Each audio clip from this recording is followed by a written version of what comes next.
Hello friends. आज हम लोग एक और स्पेशल इंटरेस्टिंग और कॉमन टॉपिक पे बात करेंगे जिसको हमारी लैंग्वेज में नेज़ल ऑब्स्ट्रक्शन कहते हैं। आम भाषा में नाक का बंद होना कहते हैं, यानी कि नाक बंद होने से सांस लेने में दिक्कत होना। ये नाक बंद होना जो होता है, एक साइड भी हो सकता है, दूसरी साइड भी हो सकता है, दोनों साइड भी हो सकता है, और बैठने में भी हो सकता है, लेटने में भी हो सकता है। तो इस तरह नाक बंद होने के कई कारण होते हैं।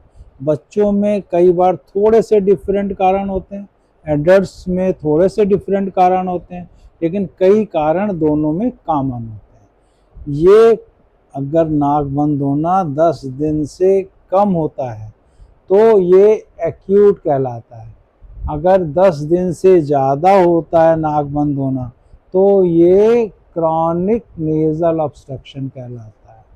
अब इसके कारण देखिए, जो एक्यूट होता है वो ज़्यादातर जुकाम में होता है, फ्लू में होता है, कॉमन कोल्ड में होता है, वायरल इन्फेक्शन में होता है, एलर्जी होती है किसी ना किसी चीज़ से, डस्ट से, पॉलन से, स्मोक से, अगरबत्ती का धुआं, धूप बत्ती का धुआं, इन सब की वजह से जो होता है एकदम से हो जाता है, उसको एक्यूट नेज़ल ऑब्स्ट्रक्शन कहते हैं। ये यूजुअली बाइलेटरल यानी कि नाक में दोनों तरफ से बंद करता है। यही अगर पुराना हो जाता है तो क्रॉनिक कहलाता है। ये क्रॉनिक जो होता है ये यूजुअली और कई कारण से होता है।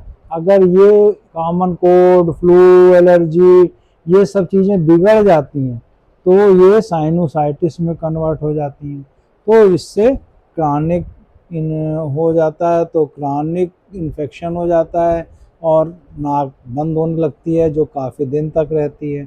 इसके साथ साथ एसोसिएटेड सिम्टम्स भी हो जाते हैं, सिर दर्द होना, नाक से बदबू आना, नाक बंद हो जाना, बुखार आ सकता है। तो ये सब चीज़ें साइनोसाइटिस के सिम्टम्स में हो जाती हैं। अब ये देखिए, कई बार एलर्जी से और इन्फेक्शन से नाक में मांस भी बढ़ जाता है, उसको पॉलिप्स कहते हैं। पॉलिप्स भी नाक बंद करते हैं। तो खुद एलर्जी और वायरल इन्फेक्शन और इन सब ने भी नाक में इन्फ्लेमेशन करके नाक बंद किया, और जब इसका कॉम्प्लिकेशन हो गया पॉलिप तो उसने भी नाक बंद किया। अब ये पॉलिप एक साइड भी होते हैं, दो साइड भी होते हैं।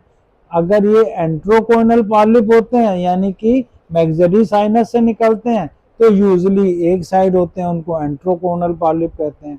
लेकिन अगर ये एथमॉइड साइनस से निकलते हैं तो ये यूजुअली दोनों साइड होते हैं। तो इस तरह ये पॉलिप्स भी नाक को बंद करते हैं। बच्चों में कॉमन कारण क्या है? बच्चे नाक में फॉरेन बॉडी डाल देते हैं, जैसा कि हमने पिछले वीडियो में डाला, वो नाक को बंद कर देता है। बच्चों में भी यही common cold, flu, allergy, infection ये सब चीज़ें होती हैं। जब बच्चा पैदा होता है तो उसमें एक और स्पेशल कारण होता है। बच्चे की नाक जहाँ पीछे छेद खुलती है गले में, उसको कोयना कहते हैं।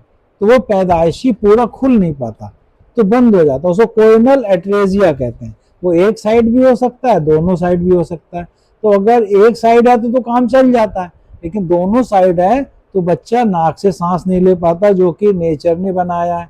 उस कंडीशन में बच्चे की अगर इमरजेंसी ट्रीटमेंट ना किया जाए तो बच्चे की डेथ तक हो सकती है। उस कंडीशन में बच्चे के गले में छेद करके ट्रेकियास्मी ट्यूब डालते हैं, जिससे बच्चा गले में सांस लेने लगे।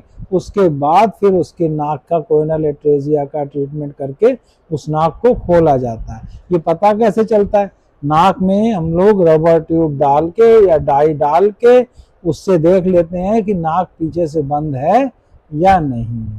और बच्चों में कॉमन कारण क्या है? उसके बाद थोड़े से बच्चे बड़े होते हैं तो नाक के पीछे जो है एडेनोइड्स होते हैं। नाक जहाँ गले में खुलती है उसको नेजोफेरिंग्स कहते हैं। उस नेजोफेरिंग्स के अंदर हर बच्चे में थोड़े बहुत लिम्फोइड फॉलिकल होते हैं, उसको एडेनोइड्स कहते हैं। अगर उसका साइज बढ़ गया वायरल इन्फेक्शन से या कुछ नेचुरल काजेस से तो नाक को पीछे से बंद कर देते हैं, तो बच्चे को सांस लेने में दिक्कत होने लगती है। इसको नेजल ऑब्स्ट्रक्शन कहते हैं। तो ये एडेनोइड्स की वजह से होता है। जब एडेनोइड्स की वजह से होता है तो अगर वायरल इन्फेक्शन से स्वेलिंग हुई है या एलर्जी से हुई है तो हम लोग नेजल डीकंजेस्टेंट दे के उसकी स्वेलिंग कम कर देते हैं, बच्चा सांस लेने लगता है।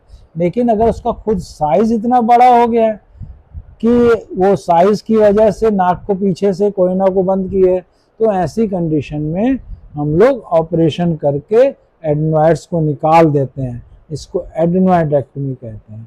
कई बार नाक में पैदाइशी कुछ ट्यूमर होते हैं, जैसे डर्मोइड है या खून की नलियों का है, तो वो भी नाक को अंदर से बंद कर देता है। हाँ, हालांकि ये बहुत कम होता है, लेकिन होता है। दूसरा, कई बच्चे पैदा होते हैं जिनका तालू फटा होता है, क्लेफ्ट पैलेट, तो नाक के नीचे की दीवार तालू बनाता है, हार्ड पैलेट। पैलेट दो तरह का होता है, पीछे सॉफ्ट, आगे हार्ड। अगर हार्ड पैलेट तक ये खुल जाता है, मुंह के अंदर तालू में छेद होता है, पैदाइशी होता है, ये क्लेफ्ट पैलेट कहलाता है, तो इससे भी सांस लेने में दिक्कत होती है और नाक बंद रहती है। तो इस तरह क्लेफ्ट पैलेट भी बच्चों में एक कॉमन कारण है नाक के बंद होने का। अब बड़ों में देख लीजिए, बड़ों में सबसे बड़ा कॉमन कारण है डीएनएस।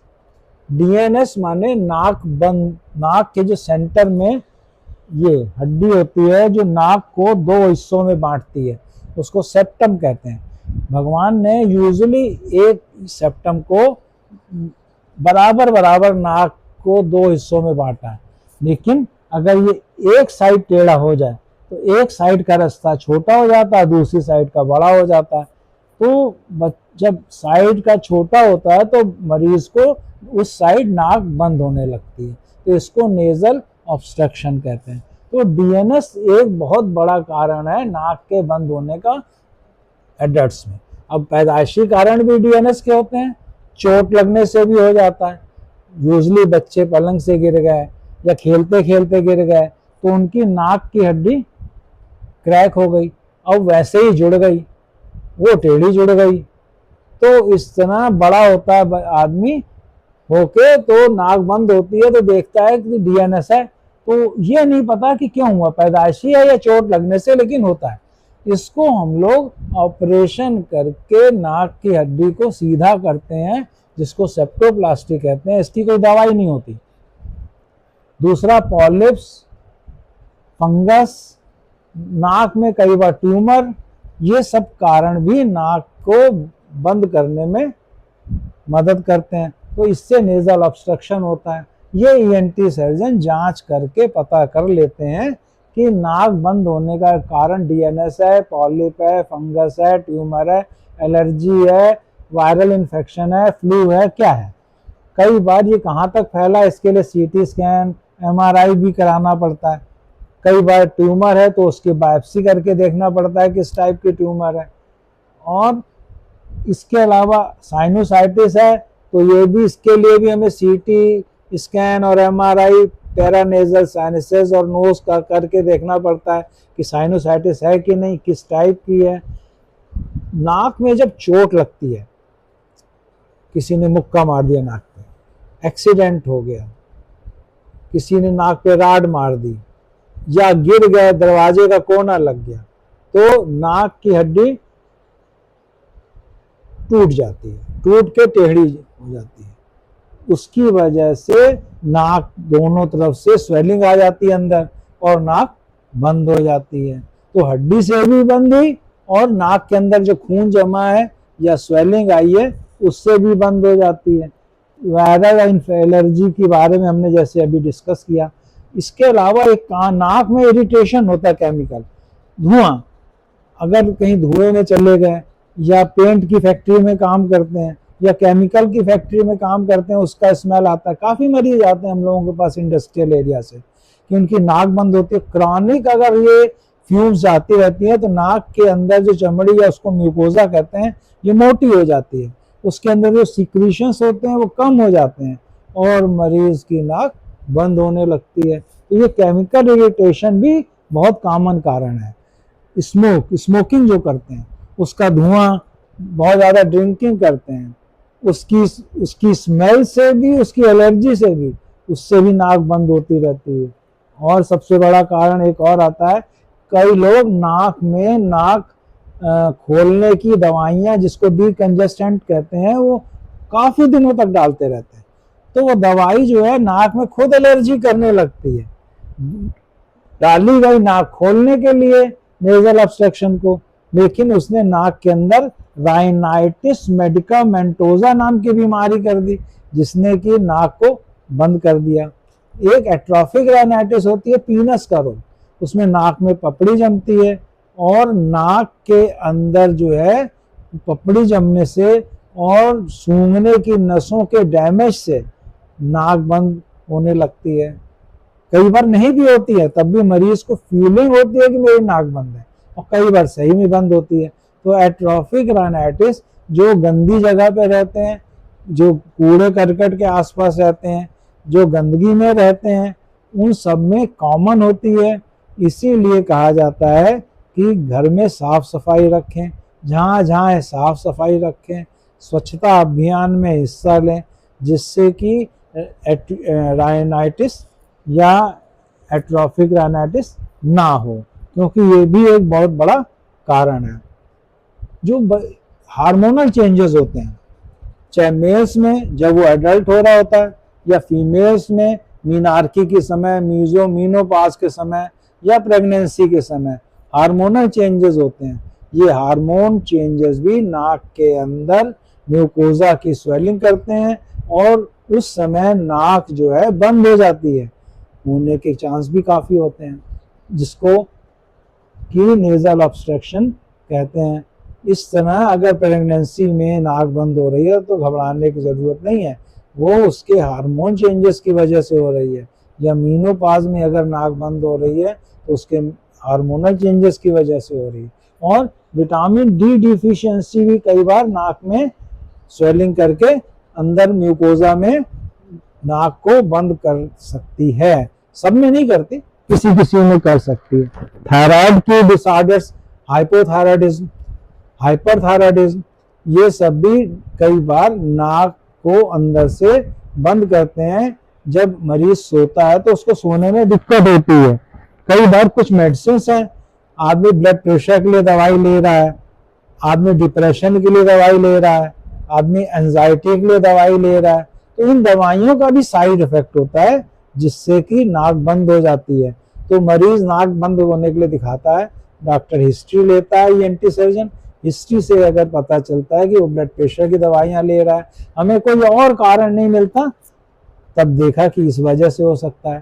थायराइड के लिए थायराइड फंक्शन टेस्ट कराए जाते हैं, पता चलता है थायराइड में प्रॉब्लम है, तो उससे भी बंद हो सकता है। तो ये सब कॉमन कारण है जो नाक को बंद करते हैं।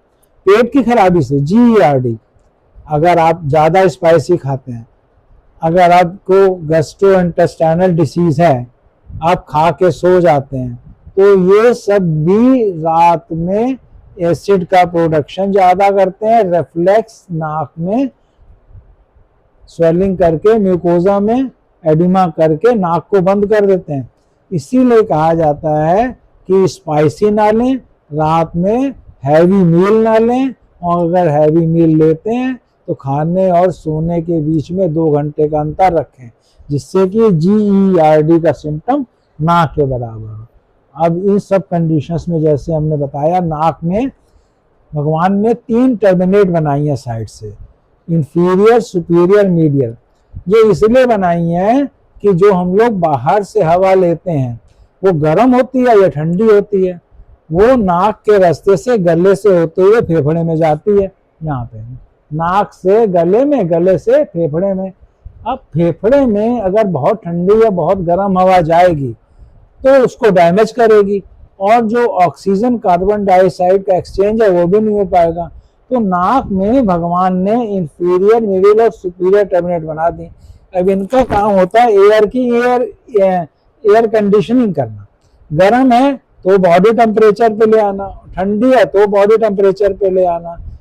इससे क्या होगा, जो हमारे लंग्स में हवा जाएगी वो प्रॉपर टेम्परेचर पे जाएगी, जिससे गैसियस एक्सचेंज ऑक्सीजन और कार्बन डाइऑक्साइड का प्रॉपर हो सके। तो इन्वेस्टिगेशंस मैंने बताया, अकॉर्डिंग टू कॉज हम लोग इन्वेस्टिगेट करते हैं, OPD में एग्जामिन करते हैं, फिर एंडोस्कोपी करके अंदर नोज के एग्जामिन करते हैं, जरूरत पड़ती है तो ब्लड टेस्ट कराते हैं, CT स्कैन कराते हैं, MRI कराते हैं, और अगर मरीज को घर में दिक्कत हो रही है तो शुरू के 8-10 दिन उसको ह्यूमिडिफाई कर दें, क्योंकि एसी में सोने से भी नाक बंद हो जाती है अगर ड्राई एयर होती है तो। इसलिए नाक में ह्यूमिडिफिकेशन करते हैं, यानी कि उसको नाक में नमी लाने की कोशिश करते हैं ह्यूमिडिफायर से। और उसके अलावा क्या करते हैं, ह्यूमिडिफायर के अलावा नाक में सलाइन सोल्यूशन से, नमक का पानी 0.9 कंसंट्रेशन का नमक का पानी, बाजार में सलाइन नेजल स्प्रे भी मिलते हैं, नाक में स्प्रे करिए, जो कि नाक की स्वेलिंग को एक्स ऑस्मोसिस से कम कर देते हैं, स्पेस बड़ा हो जाता है, सांस लेने में आराम हो जाता है। अगर उसको लगता है जिस चीज से एलर्जी है, अगरबत्ती का धुआं, मुंह, ये मच्छर मारने की दवाइयों का धुआं, मच्छर मारने की दवाइयाँ जो आती हैं, उसके अलावा स्प्रेज आते हैं, सेंट, डियो, इन सब की स्मेल से भी कई लोगों को एलर्जी होती है। पेड़ पौधों की एलर्जी अगर मरीज डिटेक्ट कर लेता है, इनसे दूर हो जाता है, नाक की स्वेलिंग दूर हो जाती है और मरीज को सांस लेने में दिक्कत आराम हो जाती है। इन सब की वजह से भी अगर मरीज को दिक्कत ठीक नहीं होती है तो फिर मरीज को ईएनटी सर्जन से कंसल्ट करना चाहिए, जो नाक बंद होने का कारण ढूंढता है और अकॉर्डिंगली मैनेज करता है। नाक अगर सीवियरली बंद है तो मरीज को नाक में रात में नाक की बदली मुंह से सांस लेनी पड़ती है, उससे मुंह के अंग वाइब्रेट होते हैं और मरीज को स्नोरिंग यानी खराटे आने लगते हैं। ये खराटे जब बहुत ज़्यादा होते हैं, बहुत ज़्यादा स्वेलिंग हो जाती है, तो इसके साथ साथ वो और प्रॉब्लम करती है, शरीर में ऑक्सीजन की कमी करती है, कार्बन डाइऑक्साइड बढ़ाती है, और उसके अलावा ये ब्लड प्रेशर, हार्ट, ब्रेन पे भी इफेक्ट करती है। इसलिए हमें स्नोरिंग यानी कि हो रही है तो हमें ये देखना चाहिए कि नाक में ऑब्स्ट्रक्शन किस जगह हो रहा है और उसको एज सून एज पॉसिबल, जितना जल्दी हो दूर करने की कोशिश करनी चाहिए और फट से ईएनटी सर्जन से कंसल्ट करना चाहिए। Thank you.